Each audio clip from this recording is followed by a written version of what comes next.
Hello students of Padma coaching classes, कैसे हो आप? अच्छे ही होंगे, घर में ही होंगे। आप घर में रहो, इसीलिए पद्मा कोचिंग क्लासेस ने आपके लिए ये वीडियो लेक्चर्स का सीरीज शुरू किया है।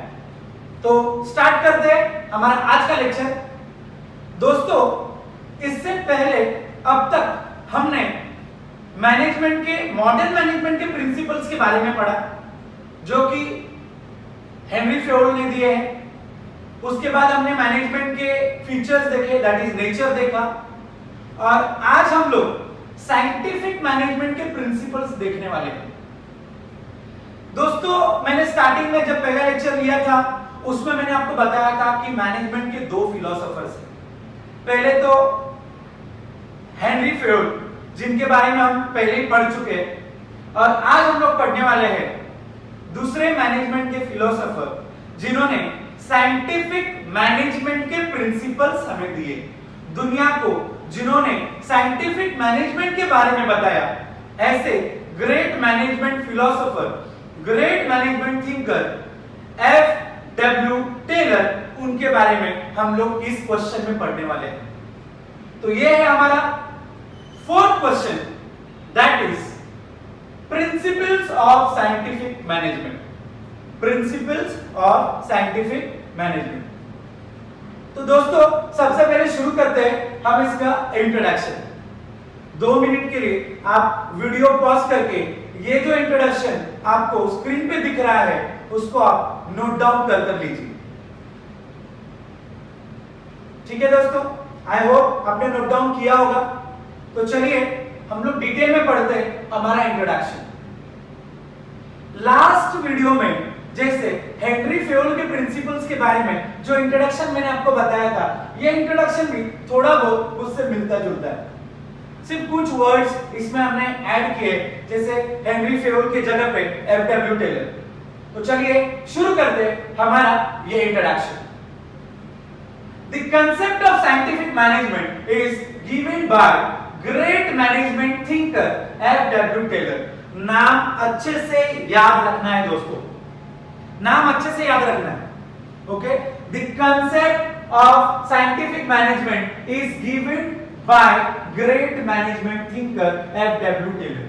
मतलब साइंटिफिक मैनेजमेंट की कंसेप्ट बताने वाले उस फिलोसोफर का, उस जो बंदा था, उसका नाम था एफ.डब्ल्यू. टेलर। समझ में आ रहा है दोस्तों? तो पहला लाइन आई होप आपको समझ में आया होगा। The concept of scientific management is given by great management thinker F W. Taylor. बैड हो गया दोस्तों? ओके, एक बार फिर से, the concept of scientific management is given by great management thinker F W. Taylor. Simple. तो चलिए next. Due to his, okay, यहां पर आपको दिख रहा होगा, due to his scientific approach towards the management he is called as father of scientific management. दोस्तों याद रखना, कंफ्यूज नहीं होना है। मॉडर्न मैनेजमेंट का फादर अगर पूछेगा तो हमें आंसर लिखना है हेनरी फ्योल, जैसे हमने लास्ट लेक्चर में पढ़ा। लेकिन साइंटिफिक मैनेजमेंट का फादर अगर एग्जाम में आपको पूछा who is the father of scientific management, तो आपका आंसर होना चाहिए एफ.डब्ल्यू. टेलर। क्यों दोस्तों? क्योंकि इन्होंने ही साइंटिफिक मैनेजमेंट का कंसेप्ट दुनिया के सामने रखा। इसके लिए लोगों ने उनको बोला कि you are father of scientific management. क्यों? क्योंकि एक कंसेप्ट देने वाले उस बंदे का नाम था एफ.डब्ल्यू. टेलर। एफ.डब्ल्यू. टेलर ही ऐसा बंदा था जिसने दुनिया के सामने पहली बार साइंटिफिक मैनेजमेंट का कंसेप्ट रखा, उसके प्रिंसिपल्स का कंसेप्ट रखा। इसीलिए लोगों ने उसको बोला कि you are father of scientific management. समझ में आ रहा है दोस्तों? तो आई होप दोनों लाइन आपको समझ में आया होगा। पहला लाइन था हमारा, the concept of scientific management is given by great management thinker F W. Taylor. Due to his scientific approach towards the management, he is called as father of scientific management. समझ में आ रहा है? दोनों लाइन अच्छे से समझ में आया? ओके, पक्का याद रहेगा आपको। ओके, बिना देखे भी आप बोलने की घर पे कोशिश कर सकते हो। अंडरस्टूड? ओके, तो चलिए नेक्स्ट। अभी टेलर क्या बोलते थे? अकॉर्डिंग टू टेलर बोलते थे कि मैनेजमेंट का प्रॉब्लम्स अगर आपको सॉल्व करना है तो experiments and scientific techniques follow करो rather than thumb rules and trial and error method. मतलब किसी की गलतियां निकालने से कभी मैनेजमेंट का प्रॉब्लम सॉल्व नहीं होता। जैसे फॉर एग्जांपल कोई स्टूडेंट है, मैं बार बार उसकी गलती निकाल रहा हूं कि तू ये नहीं कर पा रहा है, तुझे ये नहीं आ रहा है, ओके तू कैसा है, तू बुद्धू है, ऐसा अगर मैं उसको बार बार बोलूंगा तो क्या उसका प्रॉब्लम सॉल्व होने वाला है? उससे अच्छा मैं उसके ऊपर वर्कआउट करूं, उसको अच्छा टेक्निक दूं, उसको अच्छा मेथड समझाऊं जिससे उसको वो प्रॉब्लम समझ में आए, जिससे उस क्वेश्चन का आंसर वो फटाफट लिखे तो उसका प्रॉब्लम सॉल्व हो जाएगा। सिमिलरली उसी तरीके से एफडब्ल्यू टेलर बोलते हैं दोस्तों कि मैनेजमेंट का प्रॉब्लम्स अगर आपको सॉल्व करना है तो टेक्निक्स फॉलो करो, मेथड्स फॉलो करो, साइंटिफिक टेक्निक्स फॉलो करो, मेथड्स फॉलो करो। रूल्स एरर्स निकालने से कभी भी मैनेजमेंट का प्रॉब्लम सॉल्व नहीं होता है दोस्तों। अंडरस्टूड? समझ में आ रहा है? तो एक बार फिर से लाइन में रिपीट करता हूं। According to Taylor management problems should be solved by experiments, ध्यान से याद रखना बच्चे, experiments and scientific techniques rather than thumb rule and trial and error method। याद रखना दोस्तों, मैनेजमेंट का प्रॉब्लम सॉल्व करना है तो टेक्निक्स फॉलो करो, मेथड्स फॉलो करो, गलतियां निकालते रहने से कभी प्रॉब्लम सॉल्व नहीं होता। समझ में आ रहा है दोस्तों? पक्का? उसके बाद जब एफडब्ल्यू टेलर ने ये कांसेप्ट दुनिया के सामने रखा तो स्टार्टिंग में तो सबने मजाक में लिया, हल्के में लिया कि ये प्रिंसिपल किस काम का हो, दुनिया ने मजाक उड़ाया। लेकिन यूएसए ने समझा सबसे पहली बार कि ये जो प्रिंसिपल्स है ये जबरदस्त प्रिंसिपल है, ये प्रिंसिपल बिजनेस के लिए बहुत इंपॉर्टेंट है। इन प्रिंसिपल्स की वजह से बिजनेस का ग्रोथ हो सकता है दोस्तों, और इसीलिए इसके जो प्रिंसिपल है दोस्तों सबसे पहले यूएसए ने एक्सेप्ट किए। ओके, हमने लिखा इंट्रोडक्शन में, His scientific management is accepted initially in USA।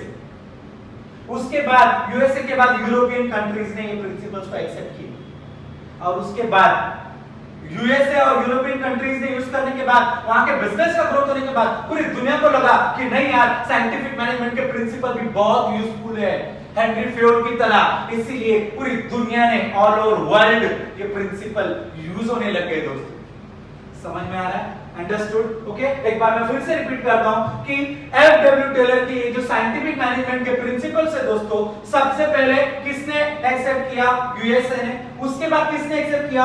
European countries ने। एंड लास्ट में पूरी दुनिया ने उसके प्रिंसिपल्स को एक्सेप्ट किया, और पूरी दुनिया में जहां जहां बिजनेस है वहां साइंटिफिक मैनेजमेंट के प्रिंसिपल्स भी फॉलो करने लग गए। समझ में आ रहा है दोस्तों? ओके, तो आई होप समझा होगा। चलिए एक बार फिर से रिवीजन करते हैं हमारे इस introduction. The concept of scientific management is given by great management thinker F W Taylor. Management, scientific management की जो कांसेप्ट है वो देने वाले बंदे का नाम है एफडब्ल्यू टेलर। उनका जो साइंटिफिक अप्रोच था मैनेजमेंट को लेके, इसके लिए लोगों ने उनको बोला, क्या बोला? Father of scientific management. Match the following, fill in the blanks में आपको आ सकता है। Dash is the father of scientific management. आपका आंसर क्या होगा? हेनरी फेयोल या फिर F W Taylor? F W Taylor. Okay, उसके बाद दोस्तों नेक्स्ट जो था कि टेलर क्या बोलते थे?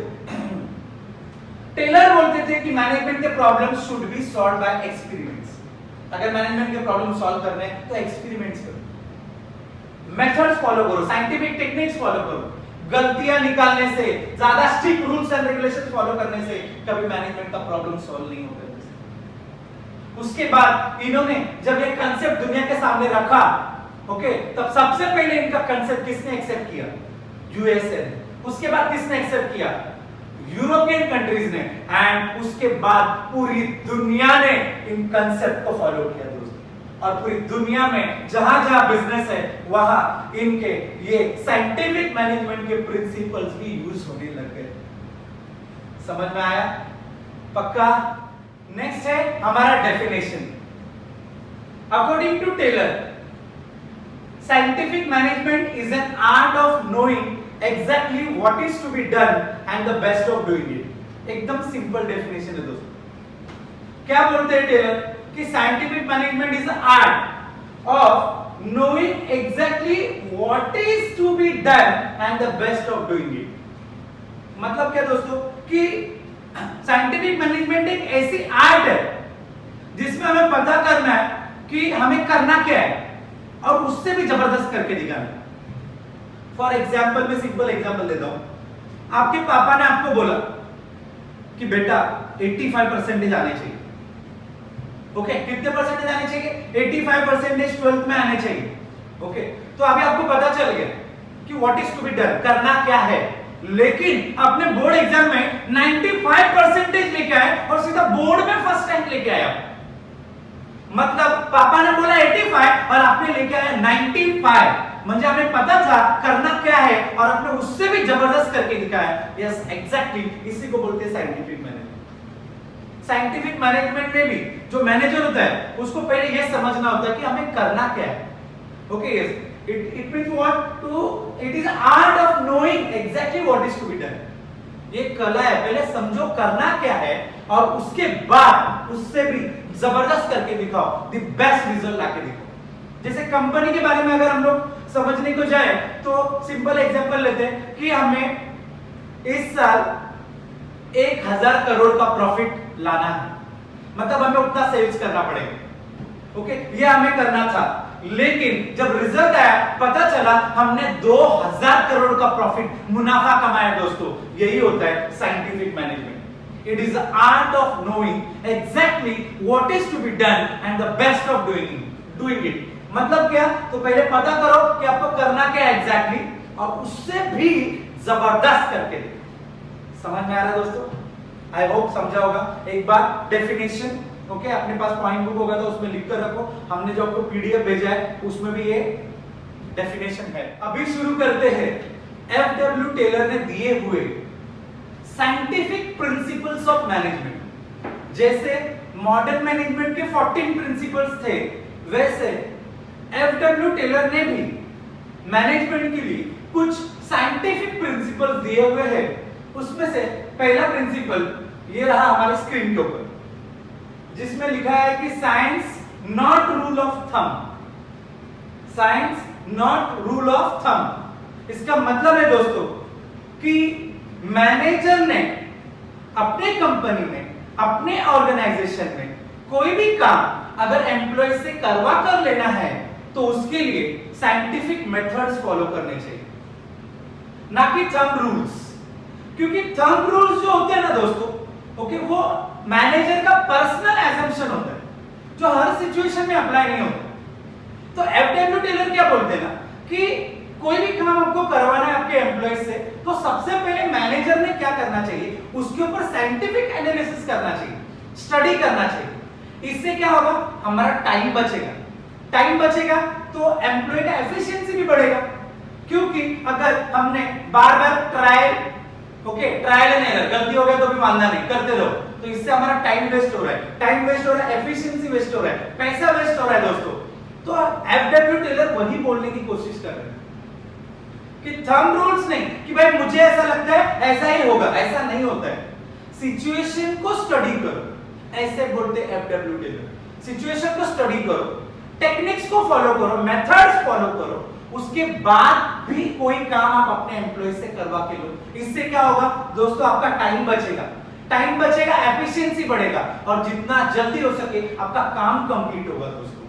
इसीलिए ये प्रिंसिपल बहुत इंपॉर्टेंट है बिजनेस के लिए। ओके, तो हमारा पहला प्रिंसिपल है science not rule of thumb. मतलब थंब रूल्स को यूज करने से अच्छा आप कोई भी काम के लिए मैनेजमेंट का एक्सपेरिमेंट्स करो, मेथड्स फॉलो करो।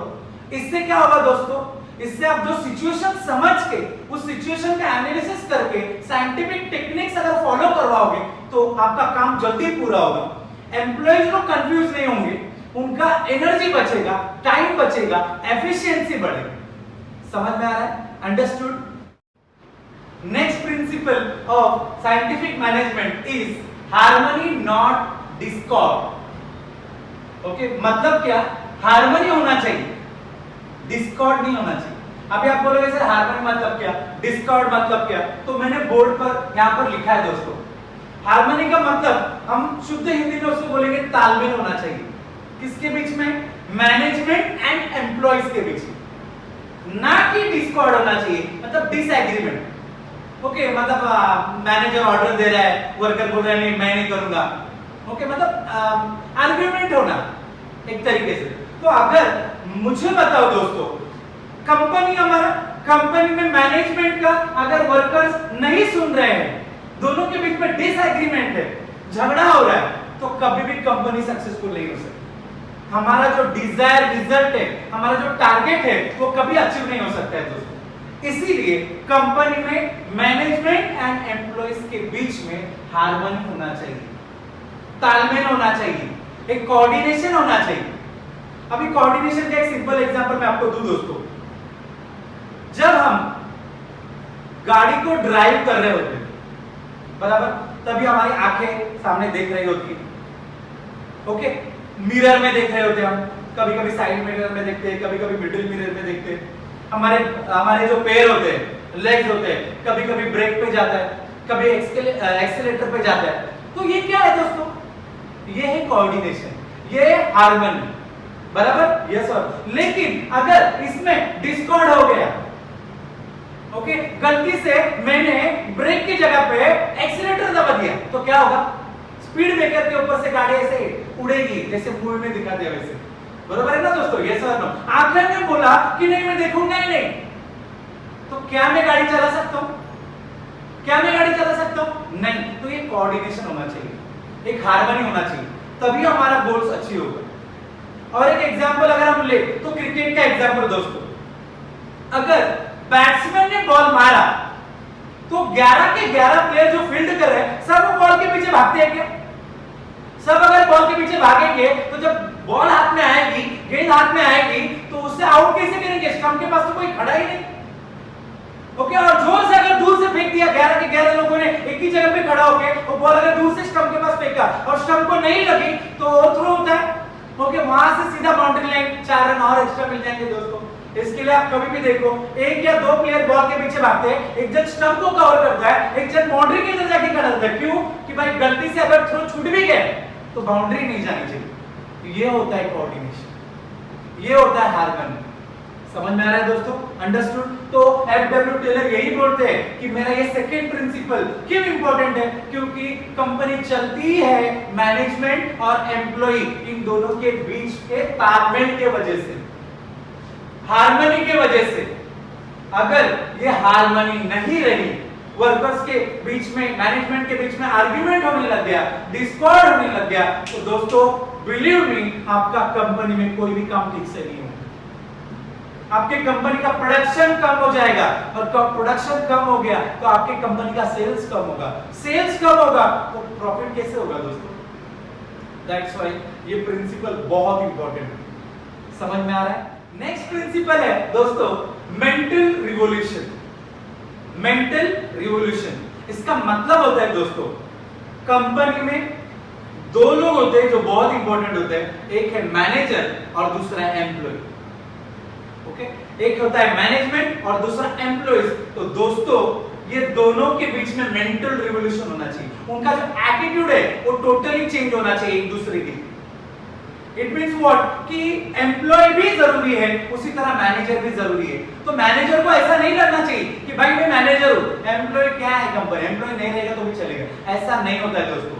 दोनों का भी अपना अपना रोल होता है, कंपनी के लिए दोनों भी इंपॉर्टेंट है।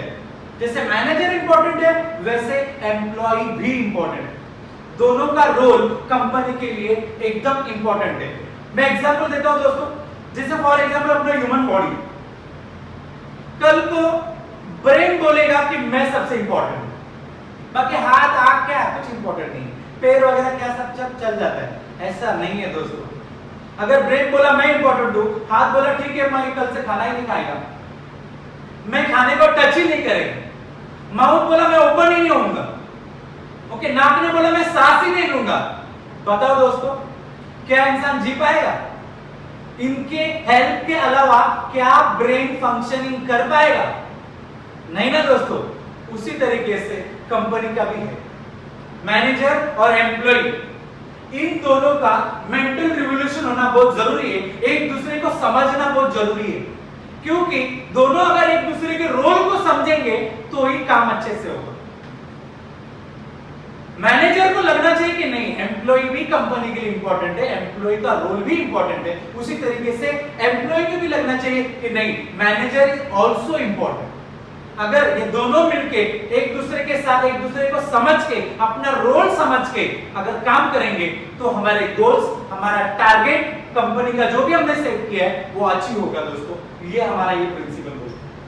फिर से एक बार मैं बताता हूं, मेंटल रिवॉल्यूशन का मतलब होता है complete change in the attitude towards each other. ये नहीं समझना है कि मैं मैनेजर हूं, एम्प्लॉय का कोई इंपॉर्टेंट रोल नहीं है। ये एम्प्लॉय को ये नहीं समझना है कि सारा काम हम ही करते हैं, मैनेजर तो सिर्फ बताने का काम करते हैं। तो ऐसा नहीं है दोस्तों, ऐसा हमें नहीं समझना है। दोनों का भी इंपॉर्टेंट रोल है, इक्वल रोल है कंपनी के ग्रोथ के लिए। अंडरस्टूड? तो ये प्रिंसिपल बहुत इंपॉर्टेंट है। ये प्रिंसिपल अगर हमने फॉलो करेंगे तो हमारे जो टारगेट्स है वो इजीली हम लोग अचीव कर सकते हैं। समझ में आया? अंडरस्टैंड? नेक्स्ट प्रिंसिपल है cooperation and not individualism. Company में कोऑपरेशन होना चाहिए एम्प्लॉइज एंड मैनेजमेंट के बीच में, इंडिविजुअलिज्म नहीं होना चाहिए। दोस्तों कैसा होता है ना, कंपनी के लिए मैनेजमेंट जैसा इंपॉर्टेंट होता है उसी तरीके से एम्प्लॉइज भी इंपॉर्टेंट है। तो दोनों ने भी सबसे पहले कंपनी के बारे में ही सोचना चाहिए, ऑर्गेनाइजेशन के बारे में सोचना चाहिए, कोऑपरेशन के बारे में सोचना चाहिए दोनों के बीच में। अगर इंडिविजुअलिज्म रहेगा, खुद के बारे में सोचेंगे, तो कंपनी के जो टारगेट है, कंपनी का जो गोल्स है, उसके ऊपर हम कब ध्यान देंगे दोस्तों? जैसे फॉर एग्जांपल कंपनी में मैनेजर इंपॉर्टेंट है, उसी तरीके से एम्प्लॉइज भी इंपॉर्टेंट है।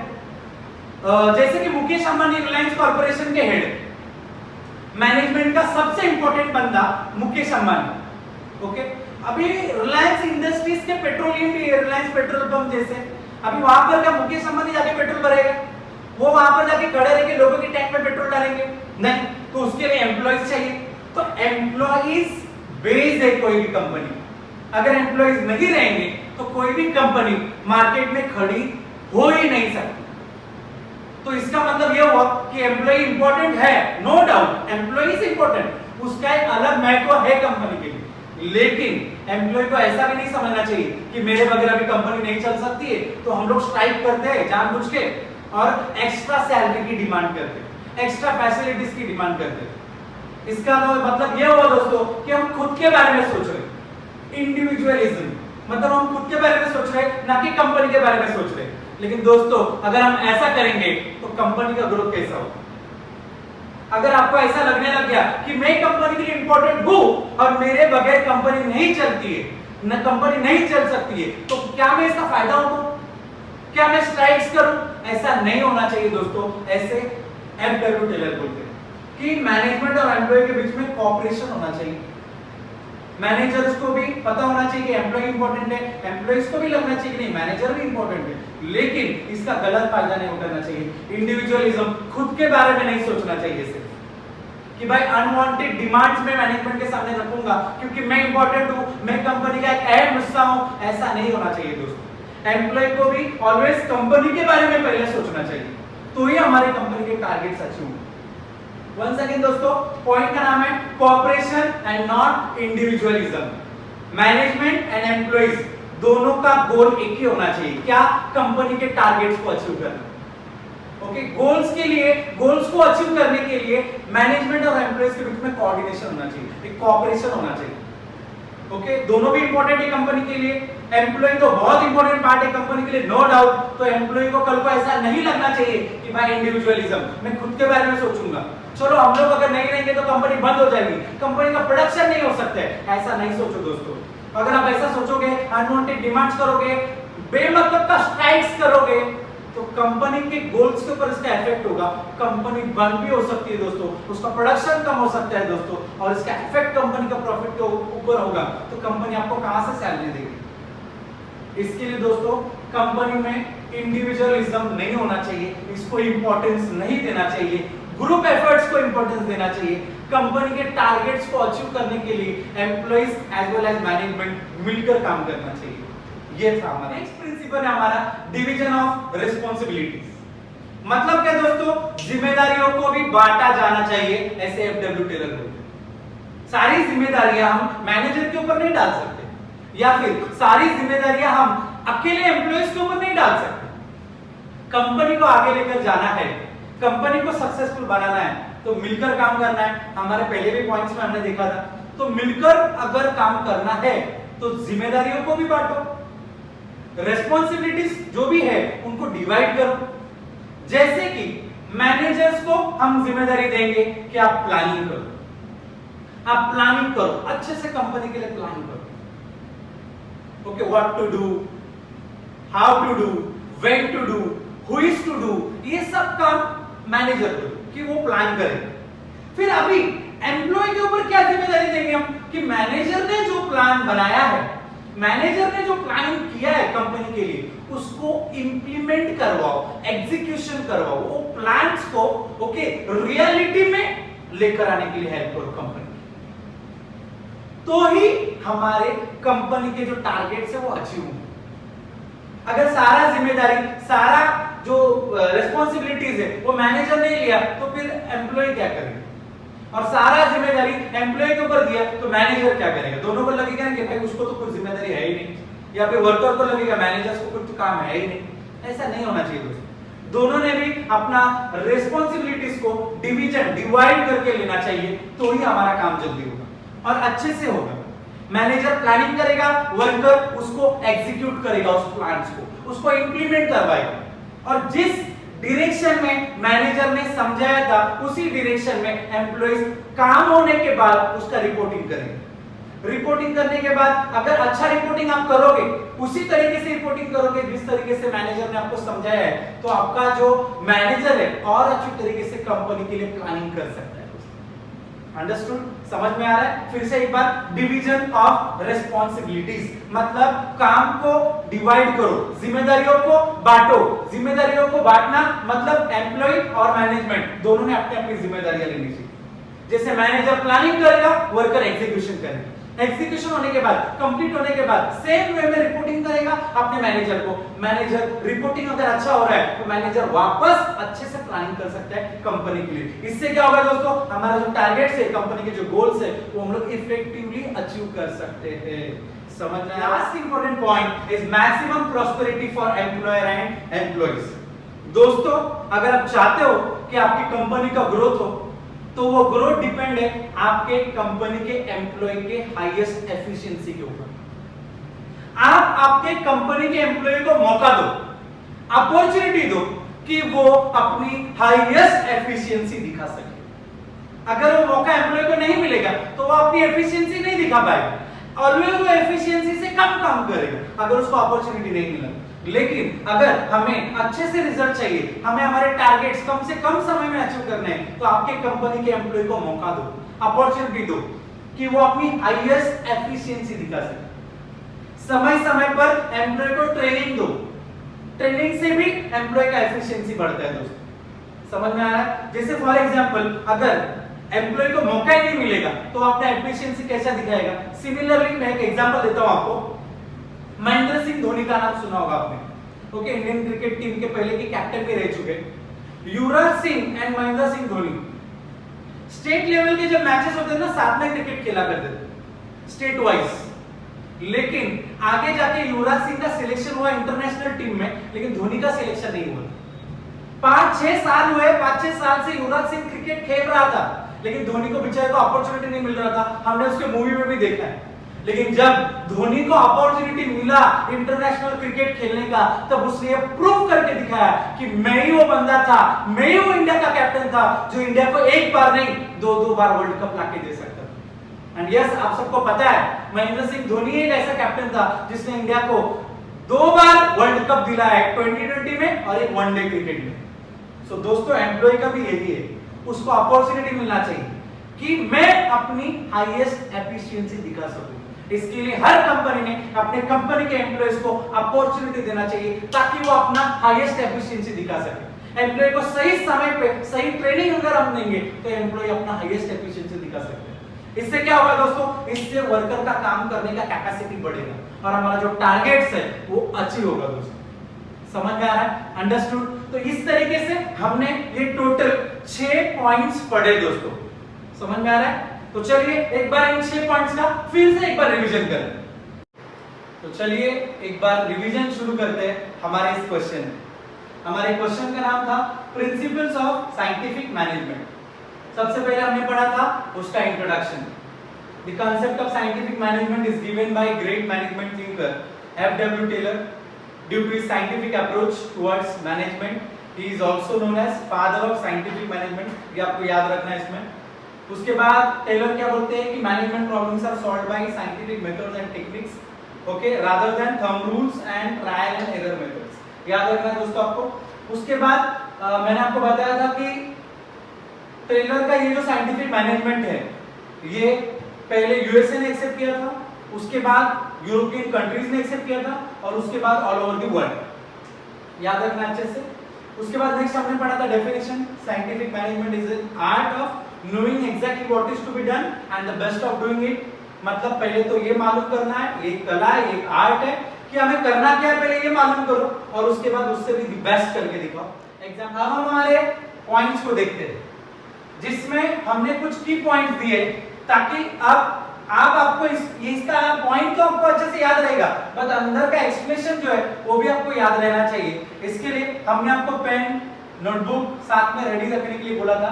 इसके पहले वाले क्वेश्चन में भी आपने लिखा होगा, आज के क्वेश्चन में भी कुछ की पॉइंट्स हम आपके लिए दे रहे हैं ताकि इस क्वेश्चन को याद रखने के लिए, इसका आंसर को याद रखने के लिए आपको आसानी हो। तो चलिए पहला point, science not rule of thumb. इसमें आपको याद रखना है कीवर्ड्स साइंटिफिक एनालिसिस, जैसे मैंने एक्सप्लेनेशन के टाइम में आपको बताया था, साइंटिफिक एनालिसिस एंड स्टडी करके ही आपको मैनेजमेंट का कोई भी डिसीजन लेना है। अगर ट्रायल एंड एरर मेथड को इंप्लीमेंट करते रहोगे तो हमारा टाइम वेस्ट होगा। तो इसके लिए मैंने यहाँ पर लिखा है कि अगर आप साइंटिफिक एनालिसिस करके प्रिंसिपल्स को फॉलो करोगे, डिसीजंस लोगे तो आपका टाइम बचेगा और आपका उसकी वजह से एफिशिएंसी बढ़ेगा। तो ये की पॉइंट्स है, आप नोट डाउन कर लो। उसके बाद सेकंड क्वेश्चन है, सॉरी सेकंड पॉइंट है हमारा हार्मनी नॉट डिस्कॉर्ड। इसमें की पॉइंट्स है harmony between employees and management. Management के बीच में हार्मनी होनी चाहिए, एम्प्लॉइज के बीच में हार्मनी होनी चाहिए, ओके। कॉन्फ्लिक्ट्स नहीं होने चाहिए, झगड़े नहीं होने चाहिए, सबका इंटरेस्ट कॉमन होना चाहिए।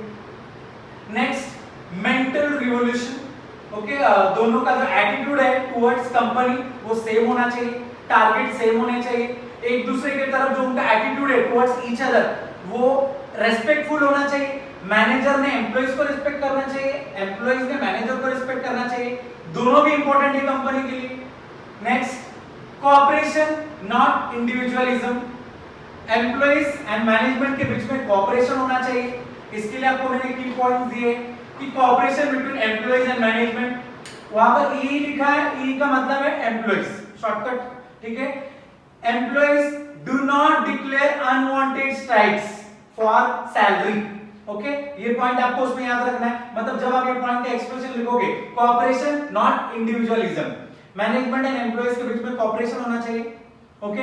मैनेजर ने ये समझना चाहिए कि एम्प्लॉय भी कंपनी के लिए बहुत इंपॉर्टेंट है, तो एम्प्लॉय को ऐसा नहीं लगना चाहिए कि मैं बहुत इंपॉर्टेंट हूं तो चलो मैं अनवांटेड डिमांड्स करता हूं, मैं स्ट्राइक्स करूंगा तो कंपनी डर जाएगा, ऐसा नहीं करना है दोस्तों, ठीक है। उसके बाद नेक्स्ट इंपॉर्टेंट पॉइंट है डिवीजन ऑफ रिस्पांसिबिलिटी, काम को डिवाइड करो, जिम्मेदारियों को बांटो। मैनेजर का रिस्पांसिबिलिटी है प्लानिंग का, वर्कर का रिस्पांसिबिलिटी है जो प्लान मैनेजर ने किया उसको एग्जीक्यूशन करने का। ये की पॉइंट्स आप याद रखो। उसके बाद नेक्स्ट और लास्ट पॉइंट है हमारा maximum prosperity for employee and employees, sorry employer and employee, मतलब दोनों को भी इक्वल अपॉर्चुनिटी मिलनी चाहिए। एम्प्लॉय को अगर आपने अपॉर्चुनिटी नहीं दी उसका हाईएस्ट एफिशिएंसी दिखाने का, तो एम्प्लॉइज में कितना कैपेसिटी है ये हमें पता नहीं चलेगा, ओके। इसके बीच में की पॉइंट्स आप याद रखो। Give opportunity to employees to show his highest efficiency, okay. बार-बार एम्प्लॉइज को ट्रेनिंग देते रहो क्योंकि ट्रेनिंग देने से एम्प्लॉय को जो स्किल्स है वो बोलते और अच्छे से वो यूज कर सकता है एंड अपना हाईएस्ट एफिशिएंसी कंपनी के लिए यूज करेगा। तो दोस्तों ये थे हमारे सारे की पॉइंट्स। अगर आपने इन की पॉइंट्स को इस्तेमाल करोगे तो आपको क्वेश्चन का आंसर्स याद रखने के लिए आसानी होगा, ओके। तो ये हमारी छोटी सी कोशिश थी कि क्वेश्चंस का आंसर आपको अच्छे से समझे। आई होप आपको अच्छे से समझा होगा।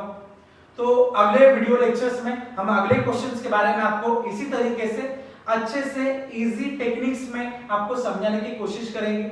घर पे रहिए, सेफ रहिए, पढ़ाई का बिल्कुल टेंशन मत लीजिए। इसी तरीके से हर एक वीडियो लेक्चर्स में आपके सारे डाउट्स क्लियर किए जाएंगे, क्योंकि पद्मा कोचिंग क्लासेस अपने स्टूडेंट्स को हमेशा रखता है डाउट्स फ्री। तो मिलते हैं फिर हम हमारे अगले सेशंस में। Thank you.